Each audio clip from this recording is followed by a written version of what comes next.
अस्सलाम वालेकुम। उर्दू क्लास में आप सबका इस्तकबाल है। मैं हूँ आपकी संजीदा मैम और लेकर आई हूँ आपके लिए आज बहुत ही अहम क्लास ग्रामर से मुतालिक। और इस वीडियो को इस क्लास को आप ज़रूर देखिएगा, स्किप करके तो बिल्कुल ना देखिएगा। अगर आपको ये सही मायनों में समझना है तो इस क्लास को पूरा अटेंड कीजिए। अगर समझना चाहते हैं और नहीं समझना है तो यहीं पे इस वीडियो को बंद कीजिए और कुछ और देख लीजिए आप। तो शुरू करते हैं आज की क्लास। रमूज़ औक़ाफ़, पंक्चुएशन। पंक्चुएशन किसे कहते हैं? पंक्चुएशन होता है कि अगर हमें पंक्चुएशन वो होता है जैसे नस्र होती है।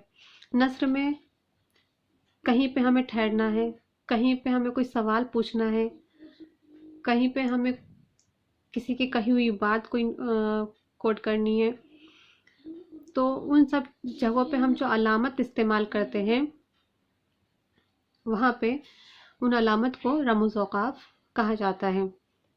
तो आज हम यही समझेंगे।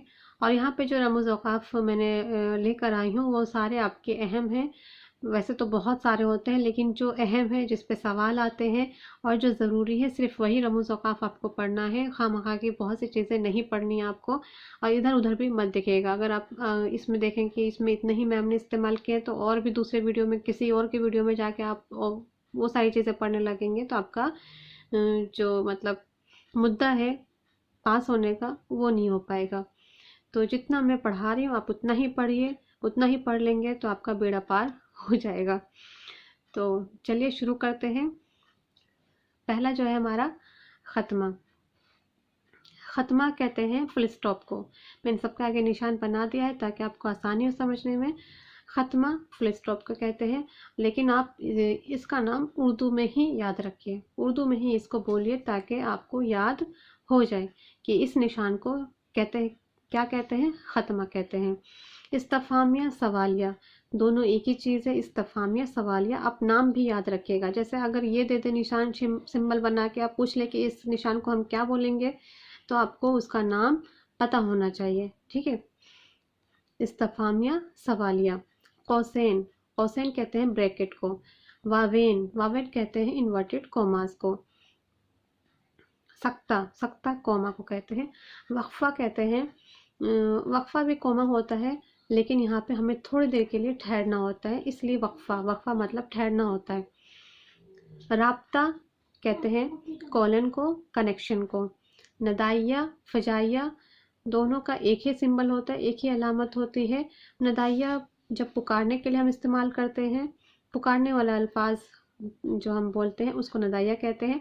अब फजाइया वो अल्फाज होते हैं जो हमारे मुंह से अचानक निकलती है किसी एहसास के थ्रू, तो उसको फजाइया बोलते हैं। लेकिन दोनों का जो सिंबल है वो सेम ही होता है, यही सिंबल होता है। एक डंडी होती है और नीचे एक डॉट होता है। ठीक, तो ये हो गया उसके नाम और ये हो गया उसके सिंबल। ये आपको देख लेना है और मतलब अपनी निगाह में इसको बिठा लेना है, दिमाग में इसको बिठा लेना है कि ख़त्मा का ये निशान होता है। और सबसे ज़्यादा जो सवाल आते हैं मैं बता दूं यहाँ पे, जो एग्ज़ाम में आए हैं अक्सर ख़त्मा पे बहुत आता है सवाल बन के। जैसे अगर ये पूछ, अभी अभी सैम्पल पेपर में जो आया था वो आया था कि किसी भी जुमले के आखिर में जब बात मुकम्मल हो जाती है तो जो निशान लगाया जाता है उसको क्या कहते हैं।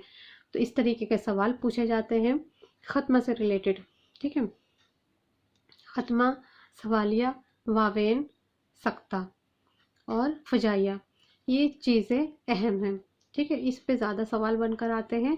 राब्ता और वक्फा पे इतना नहीं आता लेकिन ये भी अहम है क्योंकि इनको ऑप्शन में दे दिया जाता है। जैसे आपके मल्टीपल चॉइस वाले आते हैं तो ऑप्शन में ये भी होता है, तो हो सकता है ऑप्शन में ना करके इसको सवाल ही बना दें, तब आप क्या करेंगे? तो इसलिए इसका जानना भी ज़रूरी है। ठीक, ये तो हो गया आपके। और अब मैं जो अब आपको जिस के थ्रू समझाने वाली हूँ वो बहुत ही मतलब इंटरेस्टिंग है, उसको आपको समझ में भी आ जाएगा। एक डायलॉग के थ्रू मैं आपको आज रमूज़ औक़ाफ़ समझाऊंगी। तो यहाँ पे आप इसको ध्यान से सुनिएगा और समझने की भी कोशिश कीजिएगा। थोड़ा सा आप खुद भी एफर्ट कीजिए समझने की। बाकी तो मैं समझा ही रही हूँ आपको। तो यहाँ पे एक मैं डायलॉग लेकर आई हूँ। अब शुरू करते हैं। बच्चों, अब देखिए यहाँ पे मैंने एक निशान बनाया है, एक सिंबल बनाया है। कौन सा सिंबल है? ये है निदाइया का। ठीक है, यहाँ पे हम इसको निदाइया ही बोलेंगे क्योंकि यहाँ पे मैं आपको अपनी तरफ मुतवज्जे कर रही हूँ, अपनी बात सुनाने के लिए। जैसे क्लास में आपकी टीचर आती है और कहती है बच्चों, ताकि सारे बच्चे एक मतलब मैडम की तरफ देखने लग जाए उनकी बात सुनने के लिए, तो यहाँ पे ये निदाइया का सिंबल कहलाएगा। बच्चों, मेरा नाम संजीदा है। अब मैंने यहाँ पे एक जुमला ख़त्म कर लिया, एक जुमला कंप्लीट हो गया, तो मैंने यहाँ पे लगा दिया ख़त्मा का निशान। मेरा नाम संजीदा है, एक बात मैंने यहाँ पे कह दी। अब इसके आगे, और मैं स्कूल में पढ़ाती हूँ। ठीक है, और मैं स्कूल में पढ़ाती हूँ। यहाँ पे मैंने ब्रैकेट में कुछ लिख रखा है, कौसेन में मैंने कुछ लिख रखा है। आप नाम उर्दू में ही याद रखिए, कौसेन में मैंने कुछ लिख रखा है, क्या है, उर्दू। तो यहाँ पे मैंने क्या किया है कि दो जुमलों में मुझे जो बात करनी थी वो मैंने एक ही जुमले में निपटा लिया, और उसको मैंने उर्दू को मैंने ब्रैकेट में लिख दिया, कौसेन में लिख दिया। तो एक ही जुमले में दो बात कह दी गई हैं। इसी के लिए ही कौसेन का इस्तेमाल किया जाता है, ताकि कम अल्फाज में ज़्यादा बात कही जा सके, या उससे रिलेट कोई और बात और हमें समझ में आ जाए। ठीक, और मैं स्कूल में पढ़ाती हूँ, अगर मैं इतना कहती तो भी आपको समझ में आ जाता है कि स्कूल में मैं पढ़ाने का काम करती हूँ। लेकिन फिर आपके दिमाग में ये बात चलती है कि क्या पढ़ाती हैं, तो मैंने यहाँ पे कौसेन में लिख दिया उर्दू। तो ये बात पूरी वाज़ेह हो गई कि स्कूल में मैं उर्दू पढ़ाती हूँ। तो इसीलिए ही कौसेन का इस्तेमाल किया जाता है कि मज़ीद जानकारी देने के लिए हम कौसेन का इस्तेमाल करें। समझ में आ गया? यहाँ पे हमने 3 समझ लिया। आगे देखते हैं। स्कूल में कई तरह के मज़ामीन पढ़ाए जाते हैं, मज़ामीन सब्जेक्ट को कहते हैं। ठीक है, स्कूल में कई तरह के मज़ामीन पढ़ाए जाते हैं, जैसे अब यहाँ पे एक निशान और दिख रहा होगा, ये कौन सा निशान है, राब्ते का। राब्ते का ये निशान है। राब्ता कहते हैं कि एक जुमले की बात दूसरे जुमले से समझ में आ सके, यानी एक जो बात कही जा रही है पहले जुमले में, उसका कनेक्शन दूसरे जुमले से भी होता है। दो जुमलों से एक पूरी मुकम्मल बात समझ में आती है, इसलिए ये कनेक्शन लगाया जाता है कि अभी ये बात अधूरी है, आगे और बात इससे मुतालिक कही गई है। ठीक, तो इसलिए इसे राब्ते का निशान हमने यहाँ पे लगा दिया। ये अक्सर हम कहाँ पे लगाते हैं, ये हम मिसाल में भी हम ये निशान जो है राब्ते का लगाते हैं। मिसाल लिख देते हैं और फिर ये निशान लगा के हम आगे की बात मिसाल देते हैं, एग्जाम्पल देते हैं, यानी जो यहाँ पे मिसाल देने वाली हूँ मैं वो आगे है। ठीक, तो ये कनेक्शन का राब्ते का सिंबल होता है। जैसे हिंदी, इंग्लिश, रियाजी, साइंस वगैरह। अब यहाँ पे आप देख रहे होंगे हिंदी, इंग्लिश, रियाजी, साइंस के बीच में ये कॉमा लगा हुआ है, सख्ता लगा हुआ है, सख्ता का निशान लगा हुआ है ये।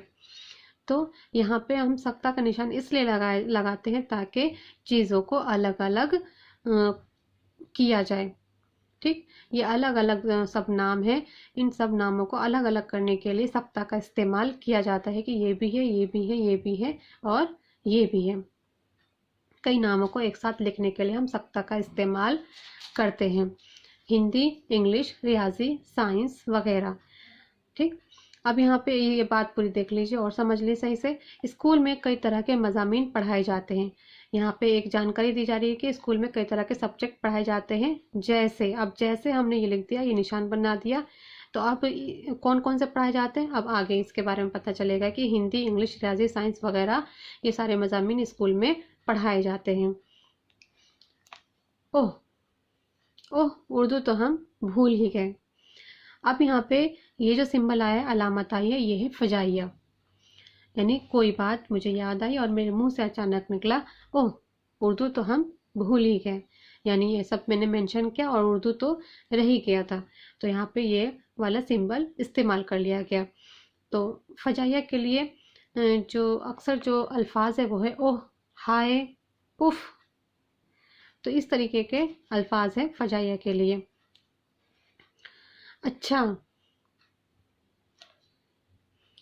अच्छा, अब यहाँ पे थोड़ी देर के लिए रुकना है। अच्छा, अब आप बताएं आप कौन सा मजमून पढ़ना पसंद करते हैं।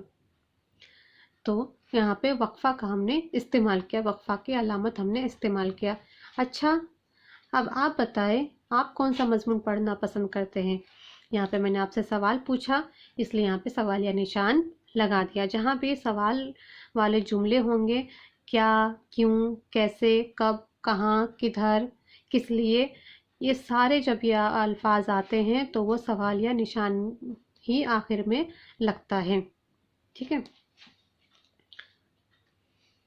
बहरहाल कोई भी मजमून पढ़ते हो उसमें अपना 100% देने की कोशिश करें। ये भी क्या है, खत्मा का निशान। यहाँ पे बात कंप्लीट हुई है। अब यहाँ पे 100% के पास आपको एक अलामत दिख रही होगी, इस अलामत को कहते हैं वावेन। इस अलामत को वावेन कहते हैं। जहां भी हमें कोई बात, किसी बात पे जोर देना है तो वहां पे हम वावेन का इस्तेमाल करते हैं, या किसी की कही हुई बात वैसे की वैसी बयान कर देना, डायरेक्ट ही फॉर्म में बयान कर देने पर भी हम वावेन का इस्तेमाल करते हैं। दो तरह की स्पीच होती है, डायरेक्ट और इनडायरेक्ट, ये आपने पढ़ा होगा इंग्लिश में। तो अगर हम डायरेक्ट ही वो चीज़ लिख दें, बयान कर दे, तो उसको हमें इन्वर्टेड कॉमास में लिखना होता है, वावेन में ही लिखना होता है हमें। तो इसको वावेन कहते हैं। ये जो निशान आपको दिख रहे हैं वावेन कहा जाता है इसको। क्योंकि क्योंकि अब यहाँ पे क्योंकि का जो राब्ता है वो इस जुमले से पूरा होगा। क्योंकि यहाँ पे हमने राब्ते का निशान लगा दिया। इल्म के बगैर इंसान अधूरा और नामुकम्मल है। वावेन यहाँ पे दोनों में लगा दिया, वावेन का निशान लगा दिया, क्योंकि ये किसी की कही हुई बात है, उसको हमने जू का तू उठा के ऐसे ही यहाँ पे बयान कर दिया। तो अब हम यहाँ पे वावेन का इस्तेमाल करेंगे। तो आज हमने यहाँ पे सीखा रमूज़ औक़ाफ़ को इस्तेमाल करने का तरीका, और किस तरीके से सवाल आते हैं, कैसे आपको उसका जवाब देना, ये भी हमने इसमें जान लिया। तो अब उम्मीद करती हूँ कि आपने सीख लिया होगा कि रमूज़ औक़ाफ़ किसे कहते हैं, और जब ये सवाल आएगा आपसे तो आप इंशाअल्लाह उस सवाल को देने के, उस सवाल का जवाब देने के लायक हो गए होंगे आप। तो मिलते हैं अब अगली क्लास में। अगली भी मैं ग्रामर से रिलेटेड लेकर आऊँगी, फेल के ऊपर अब लेकर आऊँगी। आप वो वीडियो ज़रूर देखिएगा। इस चैनल को सब्सक्राइब कर लीजिए अगर आपने नहीं किया है तो, उर्दू क्लासेस के लिए। और अभी भी अगर आपके मन में कोई सवाल हो, कहीं पे आपको कुछ समझ में नहीं आए, तो बिला झिझक आप मुझसे पूछ सकते हैं। पूछने में कोई मनाही नहीं है, इंशाल्लाह मैं ज़रूर उसका जवाब दूंगी। और जो इससे रिलेटेड मतलब तफसीली जो वीडियो है इन सब के बारे में, वो मैं डिस्क्रिप्शन बॉक्स में दे दूंगी उसके लिंक। आप वहाँ से भी जाके देख लीजिएगा, वो वीडियो भी देख लीजिएगा, ताकि और अच्छे से आपका कॉन्सेप्ट क्लियर हो जाए। तो बस इतना ही। अल्लाह हाफिज़, शुक्रिया।